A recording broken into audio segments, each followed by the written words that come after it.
이 사람 하나가 사라지자 중국 단둥발 화물열차가 멈췄습니다. 북한 무역총국에서 18년간 광물 수출 라인을 총괄했던 한 남자. 그는 석탄도 금도 아닌 일정표 하나로 북한 정권의 외화 줄기를 쥐고 있었습니다. 유엔 제재로 모든 수출이 막혔다고 세상은 알고 있었지만 실제로는 더 교묘한 방식으로 연간 수천만 달러가 흘러나가고 있었죠. 하지만 2023년 어느 날 그는 마지막 출장길에 올라 다시는 돌아오지 않았습니다. 과연 북한 외화의 심장부를 관리하던 이 남자는 왜 모든 것을 버리고 목숨을 걸어야 했을까요? 이 이야기가 궁금하시다면 좋아요, 구독 부탁드리고 어디서 시청하고 계신지 함께 댓글로 남겨주세요. 여러분의 관심이 큰 힘이 됩니다. 그럼 이야기 시작하겠습니다. 저는 지금 자유로운 대한민국에서 숨을 쉬고 있습니다. 하지만 불과 1년 전만 해도 저는 북한 정권의 외화 줄기를 쥐고 있던 사람이었어요. 제 이름은 박진혁, 가명입니다. 저는 18년 동안 북한 무역총국 산하에서 광물 수출 라인을 총괄했습니다. 2016년 11월 유엔 안전보장위 사회 결의 2321호가 통과됐습니다. 북한의 석탄 수출을 전면 금지하는 내용이었죠. 전 세계 언론은 북한의 외화 줄기가 끊겼다고 보도했어요. 하지만 그건 절반만 맞는 이야기였습니다. 표면적으론 수출이 중단됐지만 실제로는 더 교묘한 방식으로 계속됐거든요. 제가 담당했던 건 단순한 광물 수출이 아니었습니다. 석탄, 철광석, 히토류, 아연, 마그네사이트까지 북한이 가진 거의 모든 지하자원의 수출 라인을 관리하는 일이었어요. 함경북도 무산의 철광석, 평안남도 개천의 석탄, 양강도 해산의 히토류. 이 모든 광물이 중국으로, 때로는 러시아로, 또 때로는 제3국을 거쳐 중동으로 흘러갔습니다. 2017년부터 제재가 본격화되면서 우리의 업무 방식도 완전히 바뀌었어요. 더 이상 정식 무역 서류로는 불가능했죠. 그래서 만들어진 게 바꿀치기 시스템이었습니다. 북한산 석탄을 중국산으로 둔갑시키는 거예요. 선적 서류를 조작하고 제3국 회사 명의를 빌리고 때로는 러시아, 극동 항구를 경유해서 원산지를 세탁했습니다. 김정은 시대 들어 광물 수출은 더욱 중요해졌어요. 2013년 장성택이 숙청된 이후 당과 군부가 각자의 외화벌이 라인을 구축하기 시작했거든요. 그 중심에 광물이 있었습니다. 2016년 4차 핵실험 이후엔 제재가 강화되면서 오히려 광물의 가치가 더 올라갔죠. 합법적인 수출 루트가 막히니 불법 루트의 몸값이 치솟은 겁니다. 제가 일하던 무역회사는 겉으로는 평범한 국영 무역회사였어요. 하지만 실제로는 당 중앙위원회, 인민군, 총정치국, 국가보위성이 모두 얽혀있는 복잡한 조직이었습니다. 제 위에는 형식적인 사장이 있었지만 실제 지시는 당 간부들로부터 직접 내려왔어요. 한 달에 한 번씩 평양으로 올라가 보고를 해야 했고 수출 실적은 곧 제 생존과 직결됐습니다. 2018년 남북 정상회담과 북미 정상회담이 열렸을 때 잠깐 희망을 품었어요. 제재가 풀리면 정상적인 무역을 할 수 있을 거라고 생각했죠. 하지만 2019년 하노이 회담이 결렬되면서 그 희망도 사라졌습니다. 오히려 그 이후 평양에서 내려오는 압박은 더 거세졌어요. 어떻게든 외화를 벌어오라는 지시만 반복됐습니다. 중국 단둥에는 제가 15년 넘게 거래해온 브로커들이 있었어요. 그들은 조선족도 있었고 한족도 있었습니다. 우리는 서로의 필요에 의해 움직였죠. 북한은 외화가 필요했고 그들은 싼 값에 광물을 사들여 큰 이윤을 남겼습니다. 한 번은 이런 일도 있었어요. 2019년 어느 겨울 석탄 선적이 중국 세관에 적발될 뻔했는데 브로커가 뇌물로 해결했습니다. 그 뇌물의 출처가 어디인지는 묻지 않았어요. 묻지 않는 게 서로에게 이루었으니까요. 제가 관리하던 광물 수출액은 연간 수천만 달러에 달했습니다. 유엔 제재 이전에는 억 단위를 넘나들었죠. 그 돈이 어디로 갔는지 정확히는 몰라요. 일부는 김정은의 비자금으로, 일부는 핵무기 개발에, 일부는 당 고위 간부들의 주머니로 들어갔을 겁니다. 저는 그저 톱니바퀴였어요. 하지만 제가 없으면 이 시스템이 돌아가지 않는다는 것도 알고 있었습니다. 2020년 1월 코로나19가 터졌습니다. 북한은 곧바로 국경을 봉쇄했어요. 중국과의 무역이 완전히 중단됐죠. 처음엔 몇 달이면 풀릴 거라고 생각했습니다. 하지만 2020년, 2021년, 2022년 국경은 2년 반 넘게 닫혀 있었어요. 그 기간 동안 저는 평양에서 대기 상태였습니다. 수출이 없으니 제 존재 이유도 희미해졌죠. 2022년 가을, 마침내 국경이 조금씩 열리기 시작했어요. 화물 열차가 다시 움직였고 광물 수출도 재개됐습니다. 하지만 2년 반의 공백은 모든 걸 바꿔놨어요. 그동안 많은 사람들이 숙청됐고 새로운 사람들이 그 자리를 채웠습니다. 제 동료 중 둘은 조사를 받으러 갔다가 돌아오지 못했어요. 무슨 이유였는지 정확히는 몰라요. 다만 수출 실적 조작 혐의였다고만 들었습니다. 그때부터 느꼈습니다. 이 시스템에서 저는 언제든 버려질 수 있는 부품이라는 거요. 18년간 쌓아온 경력도, 중국 브로커들과의 인맥도, 당에 대한 충성도, 그 무엇도 저를 지켜줄 수 없다는 사실을 깨달았습니다. 제 책상 서랍 깊숙한 곳에는 두 권의 수첩이 있었습니다. 하나는 공식 업무 수첩이었고 다른 하나는 절대 남에게 보여줄 수 없는 비밀 수첩이었어요. 공식 수첩에는 평양에 보고하는 내용이 적혀 있었죠. 하지만 진짜 중요한 정보는 모두 비밀 수첩에 있었습니다. 중국 브로커들의 연락처, 선적 일정표, 뇌물 액수, 바꿔치기 서류의 세부 내용까지. 이 수첩만 있으면 누구든 광물 수출 라인을 재현할 수 있었어요. 2005년, 제가 처음 이 일을 시작했을 때만 해도 모든 게 단순했습니다. 북한에서 광물을 실은 화물열차가 신의주를 거쳐 중국 단둥으로 넘어가면 중국 회사가 그걸 받아서 항구로 보냈죠. 서류도 정직했고 대금도 정상적으로 들어왔어요. 하지만 2006년 10월 1차 핵실험 이후 모든 게 달라지기 시작했습니다. UN 제재 결의안 1718호가 통과되면서 북한산 무기 관련 물자의 수출이 금지됐어요. 물론 광물은 직접적인 제재 대상이 아니었지만 그때부터 모든 거래가 조심스러워졌죠. 2013년이 전환점이었어요. 그해 2월 3차 핵실험이 있었고 12월엔 장성택이 처형됐습니다. 장성택은 중국과의 경제 협력을 총괄하던 인물이었어요. 그가 사라지면서 북중 무역의 기존 질서가 무너졌죠. 당시 제 직속 상관이었던 김 부장이 이렇게 말했던 게 기억나요. 이제부터는 살아남는 게 먼저다. 충성은 그 다음이고. 그 말이 무슨 뜻인지 곧 알게 됐습니다. 외화벌이 실적이 곧 생존이라는 뜻이었어요. 2016년 1월 4차 핵실험, 9월 5차 핵실험이 연이어 터지면서 제재는 본격화됐습니다. 특히 11월 통과된 UN 안보리 결의 2321호는 북한산 석탄 수출의 상한선을 연간 4억 달러 또는 750만 톤으로 제한했어요. 하지만 실제로는 그보다 훨씬 더 많은 양이 나갔죠. 어떻게 가능했냐고요? 바로 환적과 원산지 세탁 때문이었습니다. 환적이라는 건 이렇게 작동했어요. 북한 남포항에서 석탄을 실은 배가 공해상에서 중국 배를 만납니다. 그곳에서 화물을 옮겨 싣는 거예요. 이걸 선박간 환적이라고 하는데 위성으로 감시하지 않는 한 포착이 거의 불가능했죠.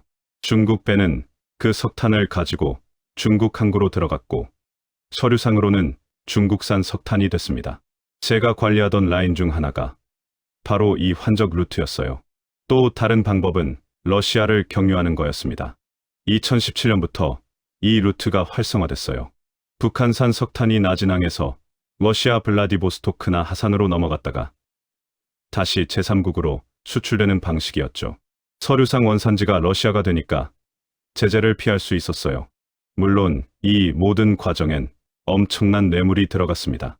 러시아 세관, 항만 관계자, 운송회사 모두에게 돈이 들어가야 했어요. 제가 가장 중요하게 관리했던 건 일정표였습니다.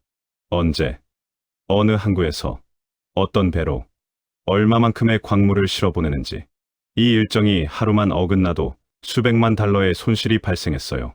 2018년 여름, 한 번은 이런 일이 있었습니다. 남포에서 출발할 예정이었던 철광석 수송선이 갑자기 엔진 고장으로 지연됐어요. 중국 측 바이어는 이미 대금을 송금한 상태였고 하루 지연될 때마다 위약금이 발생했죠. 저는 밤새 중국 브로커와 통화하며 대체 선박을 구했고 결국 3일 만에 문제를 해결했습니다. 평양에서는 그 사실을 전혀 몰랐어요. 저만 알고 처리한 일이었죠. 중국 브로커들과의 관계는 미묘했습니다. 그들 중 상당수는 조선족이었어요. 같은 언어를 쓰고 문화도 비슷했죠. 하지만 그들은 철저히 돈으로 움직이는 사람들이었습니다. 제가 가장 오래 거래한 왕 사장이라는 사람이 있었는데 그는 단둥에서 무역회사를 운영하는 조선족이었어요. 2008년부터 거래했으니까 15년 넘게 알고 지낸 셈이죠. 왕 사장은 북한 광물을 받아서 중국 내수 시장과 해외로 팔았습니다. 그 과정에서 발생하는 이유는 상상을 초월했어요. 그는 단둥에 아파트 3채를 가지고 있었고 벤츠를 몰고 다녔죠. 왕 사장과 저는 1년에 서너 번 만났습니다. 제가 출장 명목으로 단둥에 가면 그는 늘 고급 식당에서 저를 대접했어요. 한 번은 이런 대화를 나눴던 기억이 나네요. 박 선생, 우리 둘 다 알잖아요. 이 거래가 없으면 당신도 나도 끝이라는 거. 그러니까 서로 믿고 가는 겁니다. 그의 말이 맞았어요. 저는 외화 실적이 필요했고 그는 싼 값에 광물을 확보해야 했죠. 우리는 서로를 필요로 하는 관계였습니다. 하지만 2020년 코로나가 터지면서 그 관계도 끊겼어요. 국경이 봉쇄되자 왕 사장과도 연락이 두절됐죠. 2년 반 동안 전화 한 통 할 수 없었습니다. 2022년 가을 국경이 열렸을 때 저는 곧바로 왕 사장에게 연락했어요. 그런데 그의 목소리가 달라져 있었습니다. 예전처럼 반갑지 않았고 조심스러웠죠. 나중에 알았지만 그 2년 동안 중국 정부가 북한과의 불법 거래에 대한 단속을 강화했대요. 왕 사장도 몇 번 조사를 받았다고 하더군요. 제 업무의 핵심은 숫자 맞추기였습니다. 평양에 보고하는 숫자, 실제 수출하는 숫자, 중국 브로커에게 넘기는 숫자. 이 세 가지가 모두 달랐어요. 평양에는 실제보다 적게 보고했고 그 차액은 중간 관계자들에게 분배됐죠. 물론 저도 그 몫을 받았습니다. 하지만 그 돈을 쓸 곳이 많지 않았어요. 북한에선 외화를 함부로 쓸 수 없었으니까요. 그 돈은 대부분 중국 은행 계좌에 묶여 있었습니다. 2023년 들어 상황이 다시 변하기 시작했어요. 김정은이 딸 김주애를 공개적으로 데리고 다니기 시작했고 러시아 우크라이나 전쟁으로 북러 관계가 급격히 가까워졌죠. 그해 9월 김정은이 직접 러시아를 방문해서 푸틴을 만났습니다. 그 이후 북한산 무기가 러시아로 넘어간다는 소문이 돌았고 그 대가로 러시아산 석유와 식량이 들어온다는 이야기도 있었어요. 광물 수출 라인도 러시아 쪽으로 더 기울기 시작했습니다. 하지만 저는 그즈음 이미 다른 생각을 하고 있었어요. 18년 동안 이 일을 하면서 느낀 건 이 시스템은 절대 끝나지 않는다는 것이었습니다. 제재가 아무리 강해져도 국경이 아무리 막혀도 결국 광물은 흘러나갔죠. 그리고 그 과정에서 희생되는 건 늘 말단 실무자들이었어요. 위에서는 실적만 요구했고 문제가 생기면 아래 사람을 잘라냈습니다. 제 동료 2명이 그렇게 사라진 걸 보면서 저도 언젠가는 그렇게 될 거라는 생각이 들었습니다. 2020년 1월 30일 저는 평양 순안공항에서 중국행 비행기를 타려던 참이었습니다. 단둥에서 긴급 회의가 있다는 연락을 받았거든요. 그런데 공항에 도착하니 모든 국제선이 취소됐다는 안내가 나왔어요. 이유는 중국 우한에서 시작된 신종 코로나 바이러스 때문이었죠. 당시만 해도 며칠이면 해결될 거라고 생각했습니다. 하지만 그건 2년 반이라는 긴 악몽의 시작이었어요. 북한은 세계 어느 나라보다 빠르게 국경을 봉쇄했습니다. 2020년 1월 말부터 모든 국제 교통이 끊겼고 중국과의 육로 무역도 완전히 중단됐어요. 신해주 단둥을 오가던 화물열차가 멈췄죠. 남포항과 나진항에서 출발하던 화물선들도 모두 정박했습니다. 제가 18년간 관리해온 광물 수출 라인이 하루아침에 사라진 겁니다. 처음 몇 달은 평양에서 대기 상태였어요. 출근은 했지만 할 일이 없었죠. 회사 사무실에 앉아서 중국 뉴스를 보거나 예전 서류를 정리하는 게 전부였습니다. 월급은 나왔지만 그것도 점점 줄어들었어요. 배급도 불규칙해졌고 장마당 물가는 치솟기 시작했죠. 2020년 여름쯤엔 쌀 1kg 가격이 평소의 2배가 넘었습니다. 2020년 8월 큰 수해가 있었어요. 함경도와 양강도 지역에 집중호우가 쏟아지면서 수천 채의 집이 떠내려갔죠. 당시 김정은이 직접 피해 지역을 방문하는 장면이 조선중앙TV에 나왔는데 그의 표정이 심각해 보였어요. 국경은 닫혀 있고 자연재해까지 겹치니 북한 경제가 급격히 악화됐습니다. 제가 일하던 무역회사도 예외가 아니었어요. 2020년 말쯤엔 직원 절반이 자체 해결이라는 명목으로 집에서 대기하라는 통보를 받았죠. 2021년 1월 제8차 당 대회가 열렸습니다. 김정은은 경제 발전 5개년 계획이 실패했다고 인정했어요. 북한 최고 지도자가 계획 실패를 공개적으로 인정한 건 매우 이례적인 일이었죠. 그 대회에서 김여정의 위상도 더 높아졌습니다. 그녀는 당 정치국 후보위원회에서 정의원으로 승격됐어요. 현장에서 일하는 우리 입장에선 이런 변화가 무엇을 의미하는지 잘 알았습니다. 권력 구조가 바뀌면 외화벌이 라인도 재편된다는 뜻이었어요. 2021년 내내 국경은 닫혀 있었습니다. 가끔 중국에서 식량이나 의약품이 들어온다는 소문이 있었지만 일반 무역은 완전히 멈춰 있었어요. 제 중국 브로커 왕 사장과도 연락이 끊긴 지 1년이 넘었죠. 가끔 제3국을 통해 짧은 메시지를 주고받았지만 그것도 위험한 일이었습니다. 북한 보위부는 중국과 개인적으로 연락하는 사람들을 집중 감시했거든요. 그 시기에 제 주변에서 이상한 일들이 벌어지기 시작했어요. 2021년 6월 같은 무역총국 소속이던 리 부장이 갑자기 사라졌습니다. 출근하지 않더니 며칠 후 조사를 받으러 갔다는 소문만 돌았죠. 무슨 혐의인지, 어디서 조사받는 건지 아무도 몰랐어요. 그리고 그는 한 달 후에도, 석 달 후에도 돌아오지 않았습니다. 나중에 들으니 외화 관리 규정 위반으로 수용소에 갔다더군요. 2021년 12월엔 또 다른 동료가 사라졌습니다. 최 과장이라는 사람이었는데 그는 제가 직접 관리하던 석탄 수출 라인을 함께 담당했던 사람이었어요. 그 역시 어느 날 갑자기 출근하지 않았고 며칠 후 반당 반혁명 행위로 조사받는다는 통보만 있었죠. 그가 무슨 잘못을 했는지 저는 몰라요. 다만 코로나 이전에 중국에서 개인 계좌를 만들었다는 소문이 있었습니다. 아마 그게 문제가 됐을 거예요. 두 동료가 연이어 사라지자 저는 극도로 조심스러워졌습니다. 집에 있던 비밀 수첩을 마루 밑에 숨겼고 중국 브로커들과의 연락도 완전히 끊었어요. 혹시라도 보위부가 제 휴대전화를 조사하면 아무것도 나오지 않도록 모든 기록을 지웠죠. 매일 밤 잠들기 전에 생각했습니다. 내일 아침 그들이 나를 데리러 오면 어떡하지? 2022년 초 조금씩 변화의 조짐이 보이기 시작했어요. 북한이 코로나 방역을 이유로 완전히 닫아뒀던 국경을 조금씩 열기로 했다는 소식이 들렸죠. 물론 사람의 왕래는 여전히 금지됐지만 화물만큼은 제한적으로 허용한다는 내용이었습니다.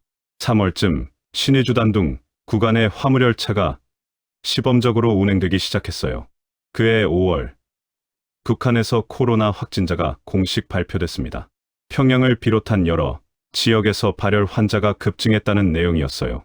김정은은 최대 비상 방역 체계를 선포했죠. 아이러니하게도 그 이후 국경 통제가 오히려 느슨해지기 시작했습니다.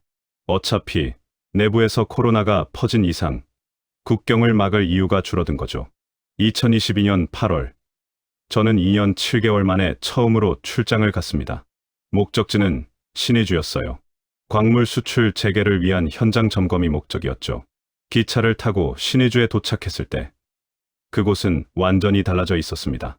거리는 텅 비어 있었고 상점들은 대부분 문을 닫았어요. 압록강 너머 중국 단둥은 예전처럼 불빛이 환했지만 신의주는 어두웠죠. 국경 세관에서 만난 관계자가 이렇게 말했어요. 2년 동안 아무것도 안 넘어갔습니다. 이제 겨우 다시 시작하는 건데 예전처럼 될지 모르겠어요. 그의 말이 맞았습니다. 화물열차는 운행됐지만 물량은 예전의 10분의 1도 안 됐어요. 중국 측도 조심스러워했고 북한 내부적으로도 방역 절차가 까다로워서 속도가 나지 않았죠. 2022년 9월, 김정은이 핵무력 정책을 법제화했습니다. 핵 선제 사용 조건을 명시한 법이었어요. 그 직후 유엔 제재는 더욱 강화됐고 북한의 국제적 고립은 심화됐죠. 하지만 역설적이게도 그때부터 광물 수출이 본격적으로 재개되기 시작했습니다. 표면적으론 제재를 받고 있지만 뒤에서는 중국과 러시아를 통한 밀수출이 활발해진 거예요. 그해 10월, 저는 평양 본사로 긴급 소집됐습니다. 회의실에 들어가니 무역 총국 간부들이 모여 있었어요. 그 자리에서 새로운 지시가 내려왔죠. 2023년까지 광물 수출을 코로나 이전 수준으로 회복하라는 내용이었습니다. 불가능한 목표였어요. 2년 반 동안 모든 라인이 끊겼는데 몇 달 만에 회복하라는 건 말이 안 됐죠. 하지만 저는 반박하지 않았습니다. 그 자리에서 이의를 제기하는 건 자살 행위였으니까요. 회의가 끝난 후 복도에서 한 간부가 제게 다가왔어요. 그는 낮은 목소리로 이렇게 말했죠. 박동무, 조심하시오. 요즘 위에서 실적 안 나오는 사람들 정리하고 있소. 그 말을 듣는 순간 등골이 오싹했습니다. 그날 밤 집에 돌아와서 아내와 오랜 시간 이야기를 나눴어요. 아내는 대학에서 러시아어를 가르치는 교원이었는데 그녀 역시 코로나 기간 동안 많은 변화를 느꼈다고 했죠.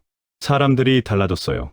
예전엔 체제를 믿었는데 이제는 그냥 살아남으려고만 하는 것 같아요. 아내의 말이 정확했습니다. 2년 반의 국경 봉쇄는 북한 사회를 근본적으로 바꿔놨어요. 2022년 11월, 제 딸 은혜가 대학에 입학했습니다. 김일성 종합대학 외국어문학부였어요. 원래는 중국어를 전공하고 싶어 했지만 제 권유로 영어를 선택했죠. 왜 영어를 권했냐고요? 그때 이미 저는 막연하게나마 다른 미래를 생각하고 있었습니다. 북한이 아닌 다른 곳에서의 삶을요. 12월 말, 저는 다시 중국 브로커 왕 사장과 연락이 닿았습니다. 거의 3년 만이었어요. 그의 첫마디가 아직도 기억나네요.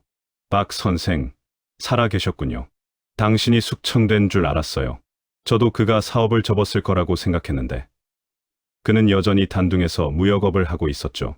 우리는 조심스럽게 거래, 재개를 논의하기 시작했습니다.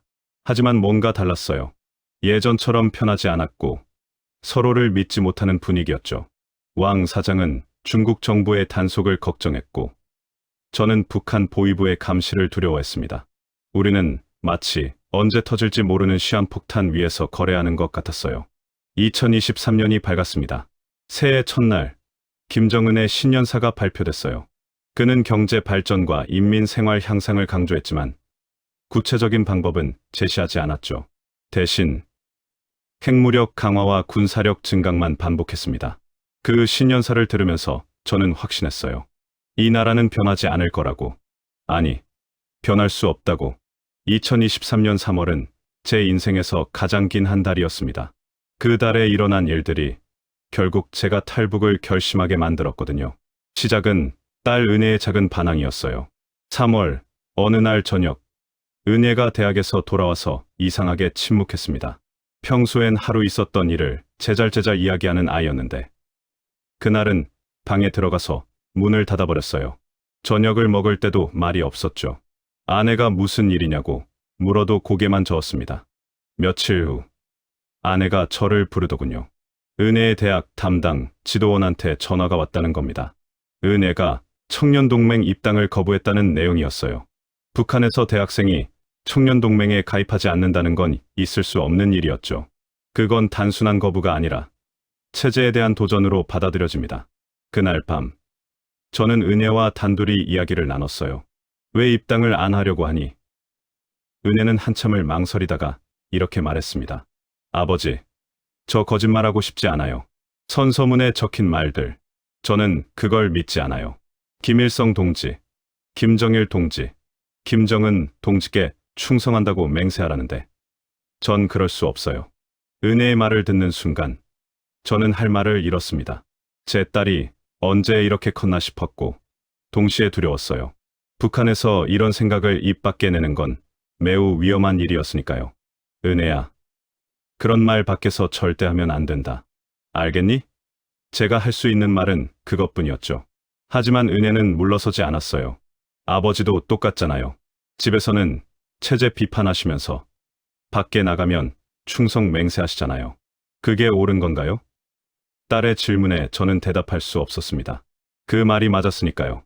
저 역시 18년 동안 그렇게 이중적인 삶을 살아왔어요. 3월 중순, 대학에서 다시 연락이 왔습니다. 은혜가 계속 청년동맹 입당을 거부하면 제적 처분을 받을 수 있다는 경고였어요. 그뿐만 아니라 가족 전체가 사상적 문제가 있는 것으로 분류될 수 있다는 암시도 있었죠. 북한에서 사상 문제라는 낙인이 찍히면 일자리를 잃고 평양에서 쫓겨나고 심하면 수용소까지 갈 수 있습니다. 저는 은혜를 설득하려고 했어요. 일단 형식적으로라도 입당을 해라. 마음속으로 믿지 않아도 괜찮다. 그냥 살아남기 위해서라도 해야 한다. 하지만 은혜는 눈물을 흘리며 고개를 저었습니다. 아버지, 전 거짓으로 사는 게 싫어요. 이렇게 사느니 차라리. 딸이 무슨 말을 하려는지 알았기에 저는 서둘러 그 말을 막았죠. 그 주말, 아내와 저는 밤새도록 이야기를 나눴습니다. 딸을 어떻게 지켜야 할지, 우리 가족이 어떻게 살아남을 수 있을지. 그 대화 끝에 아내가 조심스럽게 꺼낸 말이 있었어요. 당신, 중국에 아는 사람들 많잖아요. 혹시, 아내는 끝까지 말하지 않았지만 저는 그 의미를 정확히 알았습니다. 탈북을 말하는 거였어요. 하지만 저는 고개를 저었어요. 불가능해. 우리 셋이 다 나갈 수는 없어. 그리고 내가 사라지면 회사에서 바로 알아차릴 거야. 보위부가 가족들을 잡아갈 거고. 아내도 그 사실을 알고 있었죠. 우리는 그날 밤 아무런 결론도 내리지 못한 채 잠들었습니다. 3월 말, 회사에서 또 다른 충격이 있었어요. 제가 담당하던 철광석 수출건이 문제가 된 겁니다. 2023년 2월에 무산에서 중국으로 넘긴 철광석 물량이 평양 보고량과 일치하지 않는다는 지적이었죠. 실제로는 5,000톤을 보내는데 보고서에는 4,000톤으로 되어 있었어요. 사실 이건 흔한 일이었습니다. 중간에서 빼돌려서 개인적으로 처리하는 거죠. 그 차액으로 관계자들에게 뇌물을 주고 중국 브로커에게 수수료를 주고 나머지는 제 몫으로 챙겼어요. 18년 동안 이렇게 해왔고 모두가 암묵적으로 인정하던 관행이었죠. 하지만 2023년 들어 분위기가 달라졌어요. 당에서 외화 관리를 강화한다는 방침을 내렸거든요. 갑자기 모든 수출건을 재조사하기 시작했고 그 과정에서 제 건이 걸린 겁니다. 무역총국 감찰과에서 저를 불렀어요. 박동무, 이 차액 1,000톤이 어디로 갔소? 저는 사전에 준비한 대로 답했습니다. 운송 과정에서 손실이 발생했습니다. 신의주 세관에서 샘플 검사로 일부를 떼어갔고 중국 측 하역 과정에서도 손실이. 하지만 감찰관은 고개를 저었어요. 그 정도 손실치고는 너무 많소. 정확한 내역을 제출하시오. 일주일 드리겠소. 일주일이라는 시간은 협조의 의미가 아니었습니다. 그건 알아서 처리하라는 경고였어요. 정확한 내역을 제출하면 비리가 드러날 것이고 제출하지 않으면 조사를 받을 겁니다. 어느 쪽이든 저는 끝이었죠. 그날 밤 집에 돌아와서 저는 처음으로 진지하게 탈북을 고민하기 시작했습니다. 18년 동안 쌓아온 중국 인맥, 비밀 계좌에 넣어둔 돈, 제가 알고 있는 북한 광물 수출의 모든 정보, 이것들이 제 탈출 자본이 될 수 있었어요. 4월 첫째 주, 저는 중국 브로커 왕 사장에게 조심스럽게 연락했습니다. 암호화된 메시지로 이렇게 보냈죠. 곧 단둥에 출장 갈 일이 있을 것 같습니다. 그때 중요한 이야기를 나누고 싶습니다. 왕 사장은 금방 의미를 알아챘어요. 알겠습니다. 준비하겠습니다. 하지만 가장 어려운 건 가족 문제였습니다. 아내와 딸을 두고 혼자 갈 수는 없었어요. 그렇다고 셋이 함께 가기엔 너무 위험했죠. 북한에서 무역 총국 책임자가 가족과 함께 출장을 간다는 건 있을 수 없는 일이었으니까요. 4월 중순, 저는 아내와 은혜를 앉혀놓고 솔직하게 이야기했습니다. 내가 먼저 나갈 거야. 중국 출장 명목으로. 그리고 안전한 곳에 도착하면 너희를 빼낼 방법을 찾을게. 아내는 울었어요. 당신 혼자 위험한 거 아니에요? 저도 위험하다는 걸 알았죠. 하지만 다른 방법이 없었습니다. 은혜는 의외로 침착했어요. 아버지, 전 괜찮아요. 아버지가 안전하게 나가시는 게 중요해요. 저랑 엄마는 기다릴 수 있어요. 22살 딸이 그런 말을 할 수 있다는 게 자랑스러우면서도 가슴이 아팠습니다. 4월 말, 저는 마음을 굳혔어요. 그리고 탈북 계획을 구체적으로 짜기 시작했습니다. 먼저 평양 본사에 광물 수출 현장 점검을 위한 중국 출장 계획을 제출했어요. 신의주와 단둥, 지역 시찰이라는 명목이었죠. 다행히 승인이 빨리 났습니다. 제가 18년간 쌓아온 신뢰 덕분이었어요. 출장 날짜는 5월 15일로 잡았습니다. 그날까지 한 달이 조금 넘는 시간이 있었어요. 저는 그 시간 동안 모든 준비를 했죠. 비밀 수첩을 디지털화해서 암호화된 USB에 저장했고, 중국 계좌에 접근할 수 있는 정보를 따로 정리했습니다. 왕 사장과는 안전한 경로로 여러 번 연락을 주고받으며 상세한 계획을 세웠어요. 가장 힘들었던 건 딸과 아내에게 거짓말을 하는 것이었습니다. 회사 동료들에게는 당연히 평범한 출장인 척했지만 가족에게조차 구체적인 계획을 말할 수 없었어요. 혹시라도 보위부가 제 탈북을 눈치채고 가족을 신문하면 그들이 모르는 게 오히려 안전할 거라고 판단했죠. 5월 10일, 출장을 5일 앞둔 날이었어요. 저는 집 근처 모란봉을 산책하며 마지막으로 평양을 둘러봤습니다. 18년 동안 제가 살아온 이 도시, 제 딸이 태어나고 자란 이 땅, 이곳을 떠난다는 게 실감나지 않았어요. 동시에 두려웠죠. 만약 탈북이 실패하면 저뿐만 아니라 가족 전체가 수용소로 갈 겁니다. 그날 밤, 저는 거의 잠을 이루지 못했어요. 머릿속으로 수없이 계획을 점검했죠. 단둥에 도착하면 왕 사장을 만나고 그가 준비한 안전가옥으로 이동하고 거기서 태국행 서류를 준비하고 각 단계마다 수십 가지 변수가 있었습니다. 5월 14일, 출장 전날이었어요. 저는 아내와 은혜에게 마지막 저녁을 준비했습니다. 평소엔 요리를 안 하는 제가 직접 음식을 만들었죠. 서툴렀지만 가족들은 웃으며 먹어줬어요. 저녁을 먹으면서 은혜가 이렇게 말했습니다. 아버지, 조심히 다녀오세요. 빨리 돌아오시고요. 저는 고개를 끄덕였지만 속으로는 다짐했어요. 은혜야, 미안하다. 아빠는 돌아오지 않을 거야. 대신 너와 엄마를 꼭 자유로운 땅으로 데려갈게.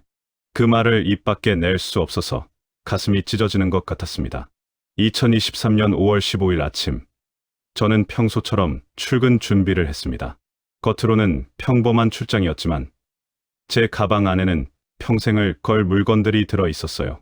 USB 하나, 중국 돈 3,000위안, 왕 사장의 연락처가 적힌 종이 쪽지, 그리고 제가 18년간 관리해온 광물 수출 라인의 핵심 정보들. 아내는 아침을 차려주면서 아무 말도 하지 않았어요. 하지만 그녀의 손이 떨리고 있다는 걸 저는 알았죠. 은혜는 아직 자고 있었습니다. 저는 딸의 방문을 조용히 열고 잠든 얼굴을 한참 바라봤어요. 22년 전, 이 아이가 태어났을 때의 기억이 떠올랐습니다. 그때 저는 이 아이에게 더 나은 세상을 물려주겠다고 다짐했었죠. 현관문을 나서기 전 아내가 제 손을 잡았습니다. 당신, 조심해요. 그녀의 눈빛에서 모든 걸 알고 있다는 게 느껴졌어요. 저는 아무 말 없이 고개만 끄덕였죠. 그게 우리의 마지막 작별 인사였습니다. 평양역으로 가는 길, 저는 이 도시를 유심히 바라봤어요.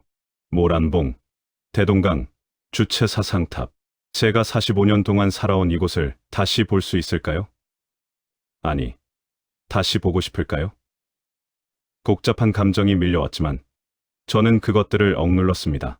지금은 감정에 휩싸일 때가 아니었어요.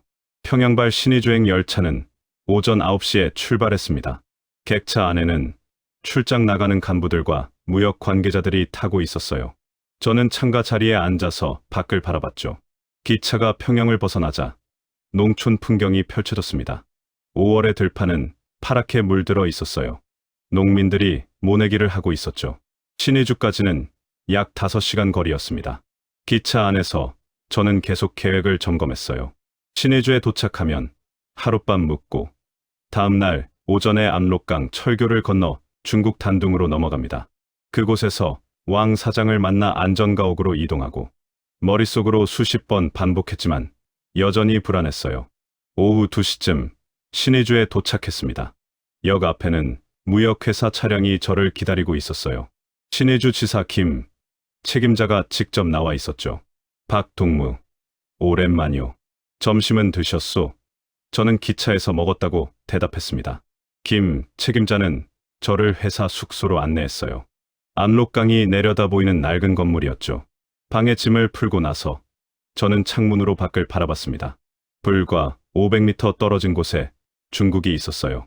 압록강 너머 단둥의 고층 빌딩들이 보였죠. 저 건너편이 자유라는 게 믿기지 않았습니다. 저녁 무렵 김 책임자와 함께 저녁을 먹었어요. 그는 최근 신의주 단둥 무역 상황에 대해 설명했죠. 코로나 이후 많이 회복됐소. 하지만 예전만은 못해요. 중국 측이 까다로워졌고 우리도 방역 때문에 절차가 복잡하오. 저는 적당히 맞장구를 쳤습니다. 제 머릿속은 온통 내일 일로 가득했거든요. 밤 10시쯤 숙소로 돌아왔어요. 저는 샤워를 하고 침대에 누웠지만 잠이 오지 않았습니다. 천장을 바라보며 생각했죠. 내일 이 시간엔 나는 중국에 있을 것이다. 아니면 보위부 조사실에 있거나 두 가지 가능성이 머릿속에서 계속 맴돌았어요. 새벽 4시쯤 잠이 들었다가 아침 7시에 일어났습니다. 오늘이 디데이였어요. 아침 식사 후 김 책임자가 저를 압록강 세관으로 안내했죠. 박동무, 단둥에서 하루 묵고 오시는 거요? 저는 고개를 끄덕였습니다. 네. 브로커들 만나서 계약 조율하고 내일 돌아올 겁니다. 세관 심사는 생각보다 순조로웠어요.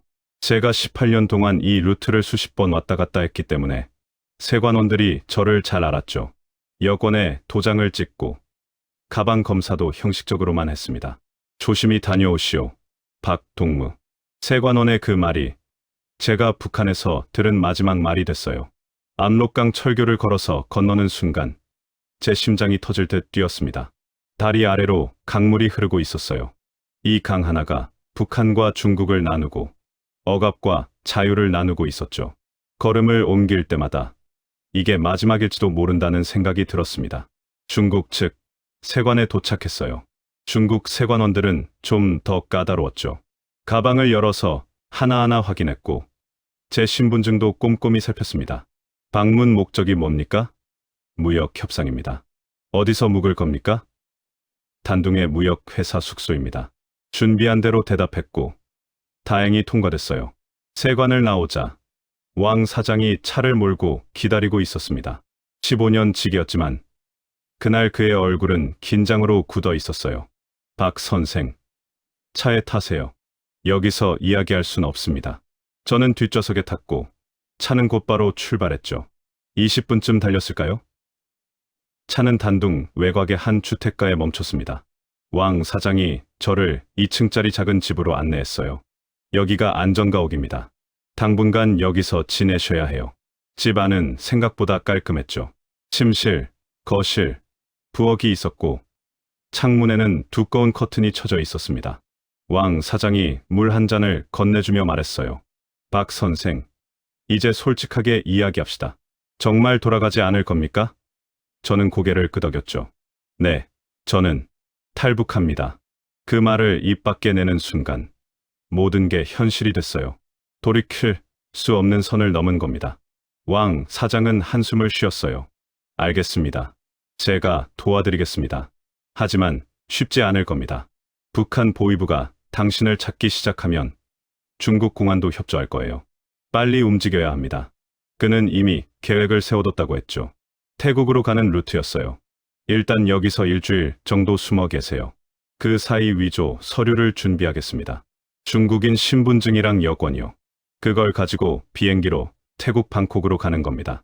방콕에 도착하면 한국 대사관으로 가세요. 일주일이라는 시간이 길게 느껴졌어요. 그 사이 북한에서 제가 돌아오지 않는다는 걸 알아챌 겁니다. 아내와 은혜에게 보위부가 찾아갈 거고 생각만 해도 가슴이 찢어졌죠.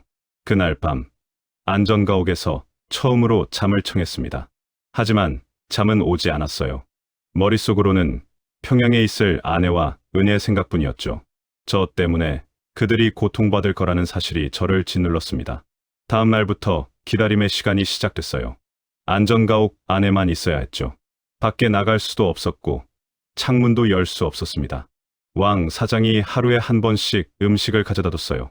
그는 서류 준비 상황을 업데이트해줬죠. 5월 18일 왕 사장이 급하게 찾아왔습니다. 박 선생, 북한 측에서 당신을 찾고 있습니다. 단둥 조선족 사회에 연락이 돌고 있어요. 빨리 움직여야 합니다. 제 탈북이 발각된 겁니다. 예상보다 빨랐어요. 그날 저녁 왕 사장이 위조 서류를 가져왔습니다. 중국인 이름 리화강이라는 신분증과 여권이었어요. 사진은 제 것이었지만 이름과 신분은 완전히 다른 사람이었죠. 이걸 가지고 5월 20일 아침 비행기를 타세요. 단둥에서 베이징, 경유, 방콕행입니다. 5월 19일 밤 저는 작별 인사를 했어요. 왕 사장에게 감사를 표했죠. 왕 사장님, 15년 동안 고마웠습니다. 이 은혜는 평생 잊지 않겠습니다. 그는 담담하게 대답했어요. 박 선생, 자유롭게 사세요. 그게 제가 바라는 전부입니다. 5월 20일 새벽 5시, 왕 사장이 저를 단둥공항까지 태워다 뒀어요. 공항 입구에서 내리며 마지막으로 악수했죠. 안녕히 가세요, 박 선생. 당신 가족도 꼭 무사히 나오길 기도하겠습니다. 공항 보안 검색대를 통과할 때 제 심장은 폭발할 것 같았어요. 위조 여권이 들통나면 끝입니다. 하지만 중국 보안 요원은 여권을 대충 보고 통과시켜줬죠. 저는 탑승구로 걸어가면서 뒤돌아봤습니다. 북한은 저 멀리 압록강 너머에 있었어요. 비행기에 올랐습니다. 베이징, 경유 방콕행 비행기였죠. 좌석에 앉아 안전벨트를 매는 순간 눈물이 났어요. 제가 정말 여기까지 온 겁니다. 비행기가 이륙하면서 창밖으로 중국 땅이 점점 작아졌습니다. 저는 혼잣말로 중얼거렸어요. 은혜야. 아빠, 꼭 너를 데려올게. 조금만 기다려. 베이징 수도국제공항에서 환승을 기다리는 3시간은 제 인생에서 가장 긴 시간이었습니다. 공항 곳곳에 보안 카메라가 있었고 중국 공안들이 순찰을 돌고 있었어요. 혹시라도 북한에서 저를 찾는 협조 요청이 왔다면 이 공항에서 붙잡힐 수도 있었죠. 저는 커피숍 구석 자리에 앉아서 시간을 보냈습니다. 위조 여권의 이름 리화강. 저는 계속 그 이름을 되뇌며 제 정체를 잊으려 했어요. 만약 누군가 박진혁이라고 부르면 본능적으로 돌아볼 수도 있었으니까요. 오후 3시 드디어 방콕행 비행기 탑승이 시작됐습니다. 이번엔 중국 남방항공 편이었어요. 비행기에 오르면서 저는 마지막으로 중국 땅을 바라봤죠. 이 나라를 통해 18년간 북한의 광물을 팔았고 결국 이 나라를 통해 탈출했습니다. 복잡한 감정이 들었어요. 비행기가 이륙했을 때 저는 비로소 안도의 한숨을 쉬었습니다. 적어도 중국에서는 벗어난 거니까요. 하지만 진짜 자유는 아직 멀었어요. 태국에 도착해서 한국 대사관에 들어가기 전까지는 여전히 위험했죠. 방콕까지는 약 4시간 반이 걸렸습니다. 비행기 안에서 저는 아내에게 보낼 메시지를 머릿속으로 수없이 고쳤었어요. 물론 실제로 보낼 수는 없었죠. 북한에서 제 가족은 이미 보위부의 감시를 받고 있을 테니까요. 메시지 하나라도 보내면 그들의 위치가 노출됩니다. 방콕 수완나품 공항에 도착한 건 현지 시각 오후 7시쯤이었어요. 입국 심사대 앞에 섰을 때 또다시 심장이 뛰기 시작했습니다. 태국 입국 심사관이 제 위조 여권을 유심히 봤어요. 목적이 뭡니까? 관광입니다. 며칠 체류합니까? 일주일입니다. 심사관이 컴퓨터를 몇 번 두드리더니 여권에 도장을 찍어줬어요. 저는 입국장을 빠져나와 택시를 탔습니다. 왕 사장이 알려준 호텔 주소를 보여줬죠. 방콕 시내의 저렴한 호텔이었어요. 호텔 체크인을 마치고 방에 들어갔을 때 저는 처음으로 완전히 혼자가 됐습니다. 북한도 아니고 중국도 아니고 어디에도 속하지 않은 존재. 침대에 누워 천장을 바라보며 생각했어요. 나는 지금 뭘 하고 있는 거지? 이게 맞는 선택이었나? 그날 밤은 잠을 설쳤습니다. 새벽 3시쯤 깨서 더 이상 잠이 오지 않았어요. 창밖으로 방콕의 야경이 보였죠. 네온 사인, 차들, 자유롭게 돌아다니는 사람들. 이 모든 게 낯설었습니다. 5월 21일 아침, 저는 한국 대사관 위치를 확인했어요. 구글 지도로 검색하니 호텔에서 택시로 30분 거리였습니다. 하지만 바로 가지는 않았어요. 혹시 북한 측에서 태국 경찰의 협조를 요청했다면 대사관 주변을 감시할 수도 있었으니까요. 이틀을 더 기다렸습니다. 그 사이 호텔 방에만 있었어요. 밖에 나가는 게 두려웠죠. 방콕 거리를 걷다가 누군가 저를 알아볼 수도 있다는 생각이 들었습니다. 물론 말이 안 되는 생각이었어요. 방콕에서 저를 알아볼 사람은 없었죠. 하지만 공포는 이성적이지 않았습니다. 5월 23일, 저는 드디어 결심했어요. 더 이상 미룰 수 없었죠. 아침 9시, 호텔을 체크아웃하고 택시를 탔습니다. 한국 대사관으로 가주세요. 택시 기사는 고개를 끄덕이고 출발했어요. 방콕 시내를 가로지르는 30분이 무척 길게 느껴졌습니다. 택시 창밖으로 보이는 풍경들, 왁, 프라케우 사원, 차오프라야 강, 현대적인 빌딩들, 이 모든 게 자유로운 세상이었어요. 하지만 저는 아직 그 일부가 아니었죠. 오전 10시, 택시가 한국 대사관 앞에 멈췄습니다. 현대적인 건물이었어요. 입구에 태국 경찰이 경비를 서고 있었고 한국 국기가 바람에 펄럭이고 있었죠. 그 태극기를 보는 순간 눈물이 났습니다. 저는 심호흡을 하고 대사관 정문으로 걸어갔어요. 경비원이 저를 멈춰 세웠죠. 무슨 일이십니까? 저는 떨리는 목소리로 대답했습니다. 저는 북한에서 온 탈북자입니다. 도움이 필요합니다. 경비원의 표정이 변했어요. 그는 무전기로 누군가에게 연락했고 곧 대사관 직원이 나왔습니다. 30대 초반으로 보이는 한국인 남성이었어요. 안으로 들어오세요. 여기서 이야기할 순 없습니다. 대사관 안으로 들어가는 순간 비로소 안전하다는 느낌이 들었습니다. 한국 영토와 같은 곳이었으니까요. 직원은 저를 작은 면담실로 안내했어요. 앉으세요.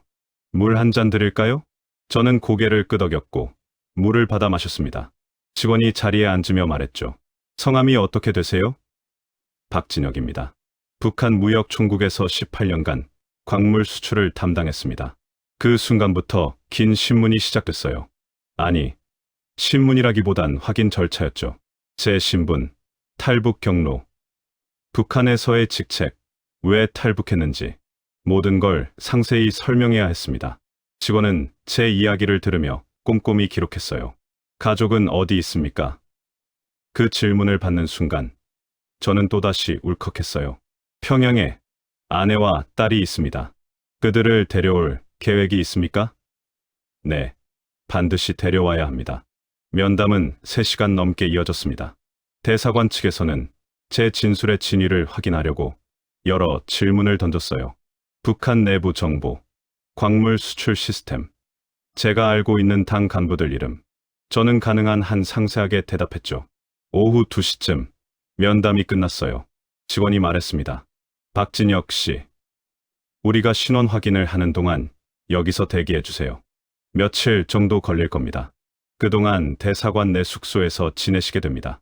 저는 대사관 건물 3층의 작은 방으로 안내됐어요. 침대, 책상, 화장실이 있는 단순한 방이었죠. 하지만 안전했습니다. 창밖으로 방콕 거리가 보였어요. 저는 창가에 서서 한참을 밖을 바라봤습니다. 그날 저녁, 대사관에서 저녁 식사를 제공했어요. 한식이었죠. 김치찌개와 밥, 반찬들, 45년 동안 먹어온 음식이었지만 그날 먹은 김치찌개는 유난히 맛있었습니다. 자유의 맛이었던 걸까요? 밤이 되자 저는 침대에 누워 생각에 잠겼어요. 평양에 있을 아내와 은예, 그들은 지금 어떻게 지내고 있을까요? 보위부가 집에 찾아갔을까요? 은혜는 여전히 청년동맹 입당을 거부하고 있을까요? 5월 24일부터 26일까지 사흘간 저는 대사관에서 대기했습니다. 그 사이 한국 정부와 국정원에서 제 신원을 확인했다고 해요. 북한 무역총국 광물 수출 책임자 박진혁이라는 사람이 실제로 존재하는지, 제 진술이 사실인지 모든 걸 확인하는 과정이었죠.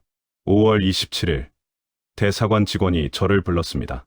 박진혁 씨, 신원 확인이 완료됐습니다. 내일 한국행 비행기를 타시게 됩니다.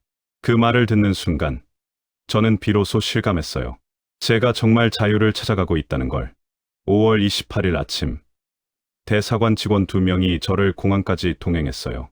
방콕 수완나품 공항에서 인천행 대한항공편을 탔습니다. 이번엔 위조 여권이 아니었어요. 대사관에서 발급해준 임시 여행증명서였죠. 비행기가 이륙하면서 저는 창밖을 바라봤습니다. 태국이 점점 멀어졌어요. 그리고 6시간 후면 저는 대한민국에 도착할 겁니다. 45년 만에 처음 가보는 남한. 그곳에서의 삶은 어떨까요? 비행기 안에서 저는 계속 생각했습니다. 평양에 있을 아내와 은예. 제가 한국에 도착하면 그들을 데려올 방법을 찾아야 해요. 그게 제가 여기까지 온 이유였으니까요.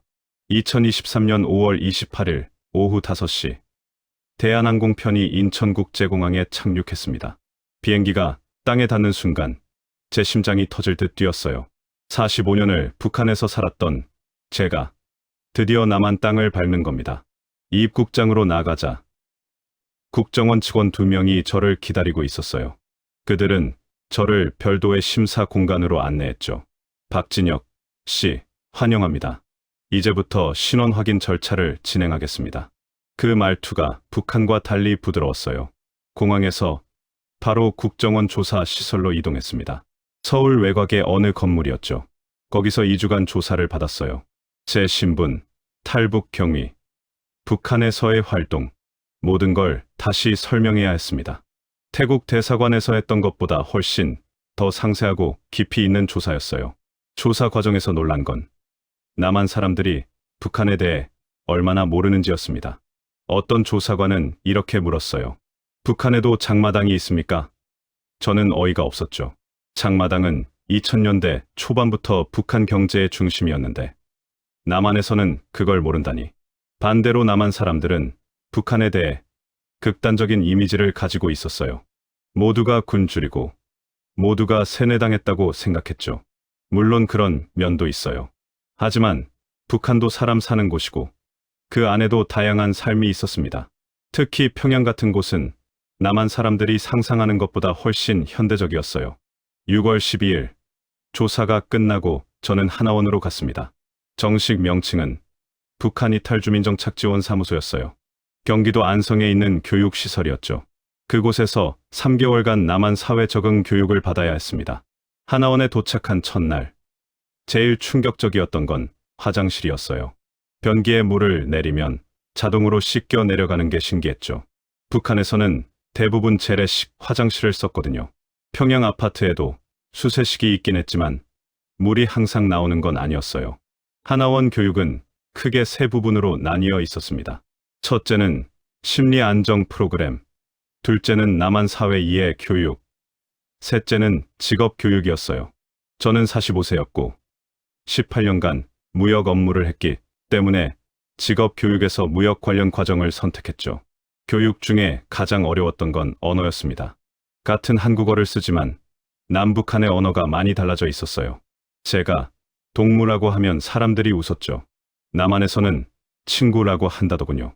승냥이는 택시, 얼음 보숭이는 아이스크림, 손전화는 휴대전화.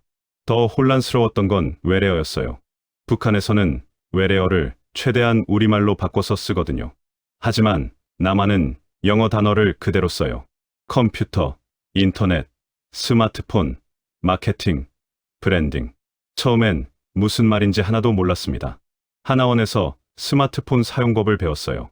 북한에서 저는 손전화 휴대전화를 썼지만 그건 전화와 문자만 되는 단순한 기계였죠. 하지만 남한의 스마트폰은 완전히 다른 세계였어요. 인터넷 검색, SNS, 유튜브, 배달 앱. 이 작은 기계 하나로 모든 걸 할 수 있다는 게 믿기지 않았습니다.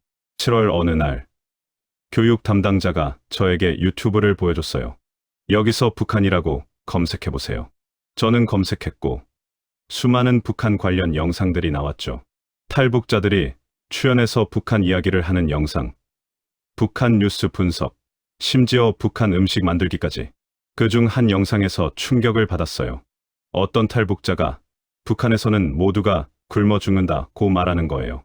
그건 과장이었죠. 물론 1990년대 고난의 행군 시기에는 많은 사람이 굶어 죽었어요. 하지만 2020년대 북한은 그 정도는 아니었습니다. 특히 평양은요. 하나원 동기 중에는 다양한 사람들이 있었어요.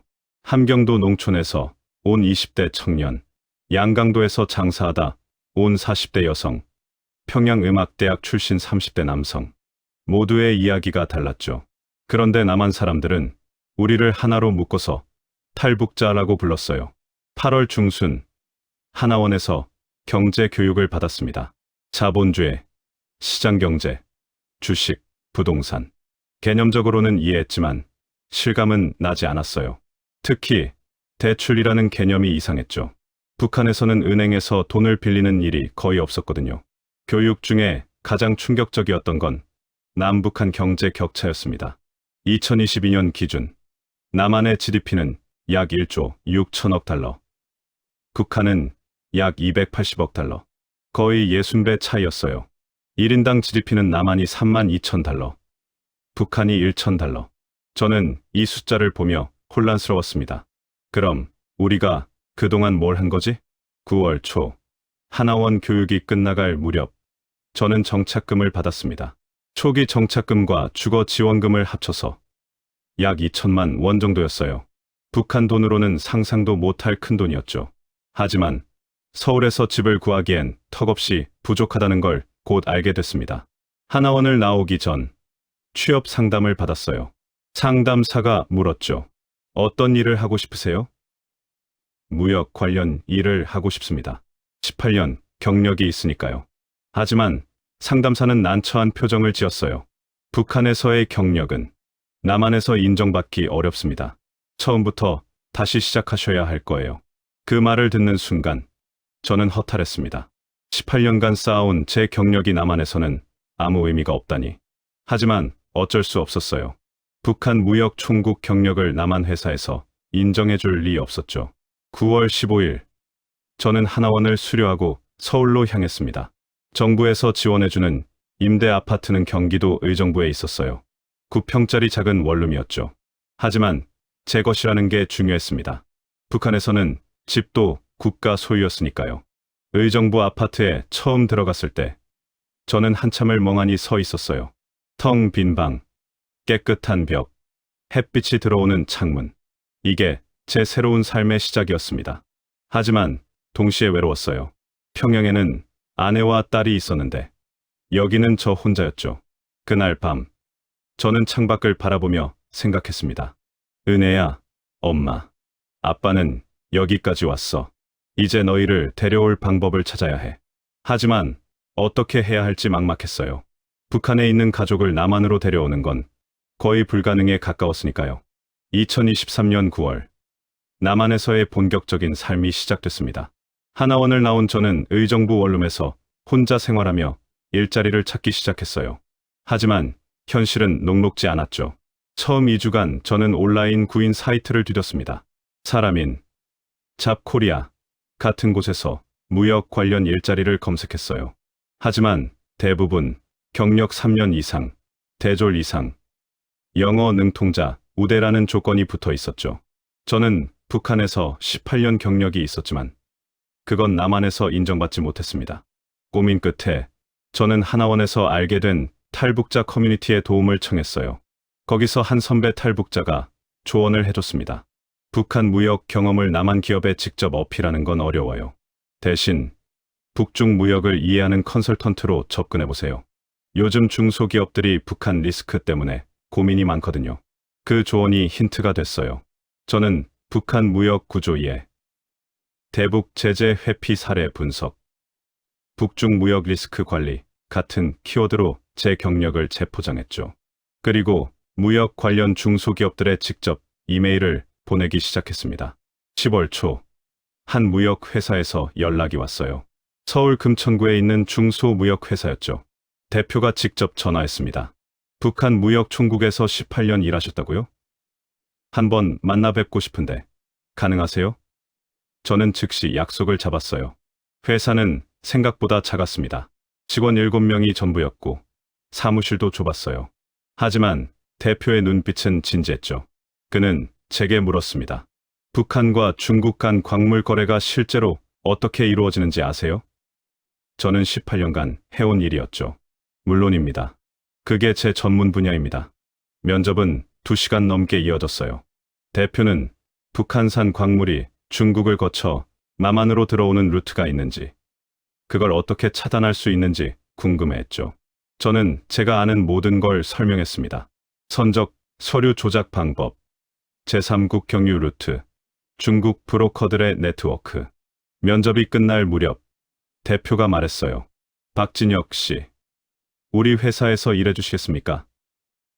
직함은 무역 리스크 컨설턴트입니다. 월급은 일단 250만 원부터 시작하겠습니다. 북한에서는 상상도 못할 금액이었죠. 저는 즉시 승낙했습니다. 10월 15일, 저는 남한에서 처음으로 출근했어요. 회사 직원들이 저를 반겼죠. 안녕하세요, 박진혁님. 잘 부탁드립니다. 그들의 말투가 신기했어요. 북한에서는 동무라고 불렀는데 여기서는 님을 붙이더군요. 첫 업무는 중국산 철광석 수입 건의 원산지 검증이었습니다. 중국 업체가 보내온 서류를 검토하는 거였어요. 저는 서류를 보자마자 알았죠. 이거 북한산입니다. 대표가 놀라며 물었어요. 어떻게 아세요? 선적, 한국 코드를 보세요. 이건 나진항 코드예요. 다만 중국 훈춘항을 거쳐서 서류를 세탁한 겁니다. 제 분석이 맞았습니다. 추가 조사 결과, 그 철광석은 북한 무산에서 채굴된 것이었어요. 회사는 수입을 취소했고, 대표는 제 능력을 인정했죠. 역시 18년 경력이 다르네요. 하지만 남한 직장 문화는 여전히 낯설었습니다. 점심시간에 동료들이 점심 뭐 먹을까요? 하고 물어봤어요. 북한에서는 배급받은 걸 먹거나 각자 도시락을 싸왔는데 여기서는 매일 밖에 나가서 사 먹더군요. 김밥, 칼국수, 돈가스. 선택지가 너무 많아서 오히려 혼란스러웠어요. 11월 어느 날 회식이 있었습니다. 남한 회사에는 회식이라는 문화가 있더군요. 퇴근 후 다 같이 고기를 먹고 술을 마시는 거였어요. 북한에서도 가끔 연회가 있었지만 그건 당 간부들만의 특권이었죠.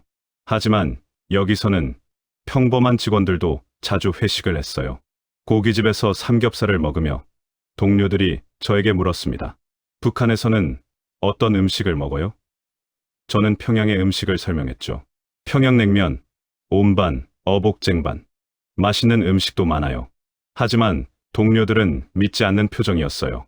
북한에 그런 음식이 있어요? 그 순간 깨달았습니다. 남한 사람들은 북한을 지옥 정도로만 생각한다는 거요. 물론 북한이 억압적이고 가난한 나라인 건 맞아요. 하지만 거기에도 사람들이 살고 웃고 사랑하고 음식을 즐기죠. 그런 면을 남한 사람들은 전혀 모르는 것 같았어요. 12월, 저는 첫 월급을 받았습니다. 통장에 250만 원이 찍혔을 때 믿기지 않았어요. 북한에서 제 월급은 명목상 몇천 원이었고 실제로는 배급으로 받았거든요. 하지만 여기서는 돈으로 받고 그 돈으로 모든 걸 살 수 있었죠. 첫 월급으로 저는 스마트폰을 샀습니다. 하나원에서 받은 건 중고폰이었는데 이번엔 최신 기종을 샀어요. 그리고 남는 돈은 모두 저축했죠. 언젠가 아내와 은혜를 데려올 때 필요할 거라고 생각했습니다. 2024년 1월, 새해가 밝았어요. 남한에서 맞는 첫 새해였죠. 회사 동료들이 새해 복 많이 받으세요라고 인사했어요.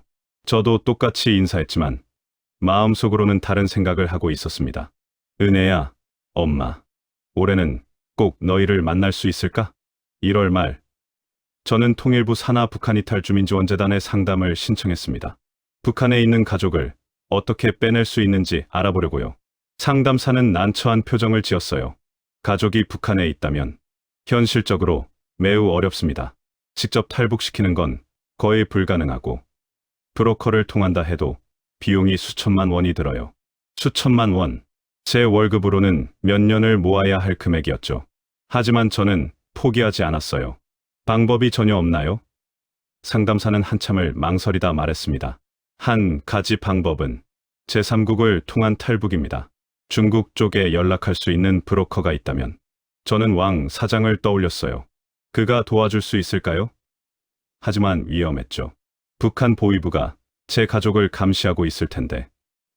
함부로 움직였다가는 오히려 위험에 빠뜨릴 수 있었어요. 2월, 회사에서 제 역할이 점점 컸습니다. 대표는 저를 신뢰했고 중국과의 무역 건마다 제 의견을 물었어요. 어느 날 대표가 제안했습니다.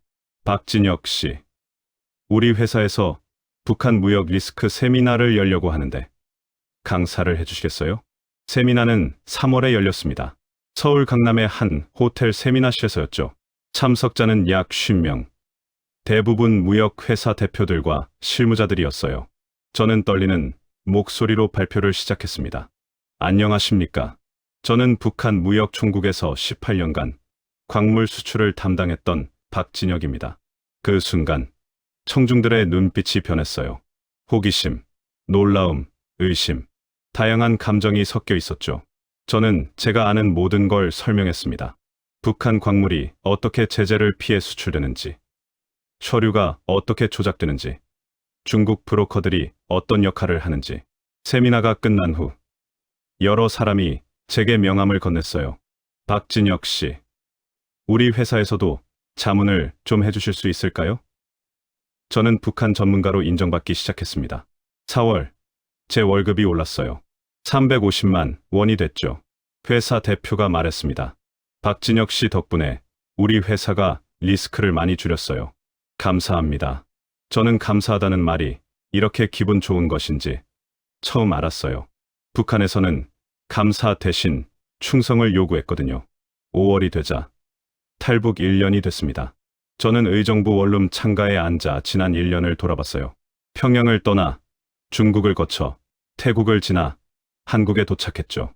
하나원에서 교육받고 일자리를 찾고 이제는 전문가로 인정받고 있었어요. 하지만 마음 한구석은 여전히 비어 있었습니다. 아내와 은혜, 그들은 지금 어떻게 지내고 있을까요? 제 탈북 이후 보위부가 그들을 어떻게 대했을까요? 은혜는 대학을 계속 다니고 있을까요? 5월 어느 날, 저는 조심스럽게 왕 사장에게 연락했습니다. 암호화된 메신저를 통해서요. 왕 사장님, 안녕하세요. 제가 한국에 잘 정착했습니다.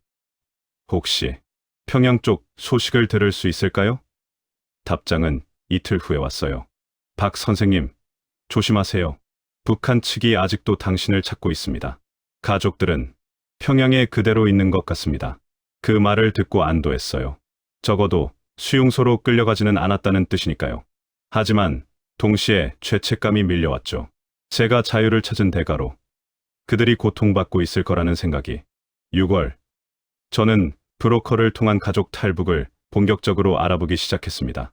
탈북자 커뮤니티에서 소개받은 브로커를 만났어요. 그는 이렇게 말했죠. 평양에서 2명을 빼내려면 최소 5천만 원은 필요합니다. 그것도 성공한다는 보장은 없어요. 5천만 원. 저는 1년간 모은 돈이 고작 1,000만 원이었어요. 4천만 원을 더 모으려면 몇 년이 걸릴까요? 하지만 저는 포기하지 않았습니다. 회사에서 더 열심히 일했고 주말에는 다른 회사의 자문 일도 받았어요. 2024년 7월, 저는 남한에서의 삶에 어느 정도 적응했습니다. 회사에서 인정받고 경제적으로 안정됐고 친구들도 생겼어요. 하지만 밤마다 꿈의 은혜가 나왔습니다. 아빠, 왜 저를 두고 가셨어요? 딸의 그 목소리가 저를 괴롭혔어요. 어느 일요일 오후, 저는 서울 광화문 거리를 걸었습니다. 수많은 사람들이 자유롭게 오가고 웃고 이야기했어요. 이게 자유구나. 하지만 이 자유가 완전하려면 제 가족도 함께 있어야 했죠. 광화문 광장에서 우연히 탈북자 인권 집회를 봤습니다. 탈북자들이 북한 인권 개선을 요구하며 피켓을 들고 있었어요. 북한 주민들에게도 자유를, 탈북자 가족 송환 중단하라. 저는 그들 사이에 서서 함께 구호를 외쳤습니다. 그날 밤, 집에 돌아와 저는 편지를 썼어요. 아내와 은혜에게 보낼 수 없는 편지였죠. 하지만 쓰지 않을 수 없었습니다. 사랑하는 은혜, 그리고 여보, 아빠는 지금 자유로운 땅에서 살고 있어요. 하지만 이 자유가 온전히 행복하지는 않아요. 너희가 없으니까. 아빠는 매일 너희를 데려올 방법을 생각하고 있어. 조금만 기다려. 아빠가 반드시 너희를 이곳으로 데려올게. 그때까지 건강하게, 안전하게 지내렴. 사랑해. 편지를 다 쓰고 저는 서랍 깊숙이 넣어뒀습니다. 언젠가 은혜와 아내를 만나면 이 편지를 보여줄 거예요. 그리고 말할 겁니다. 아빠는 단 하루도 너희를 잊은 적이 없다고. 2024년 8월. 저는 여전히 일하고 돈을 모으고 희망을 품고 살아가고 있습니다. 북한 무역 전문가로서 남한 사회에 기여하면서도 마음 한편으론 평양에 있을 가족을 그리워하죠. 자유는 소중합니다. 하지만 가족 없는 자유는 불완전해요. 저는 그걸 매일 느끼며 살아갑니다. 언젠가, 꼭 언젠가는 우리 가족이 함께 자유로운 이 땅에서 살 수 있을 거라고 믿으며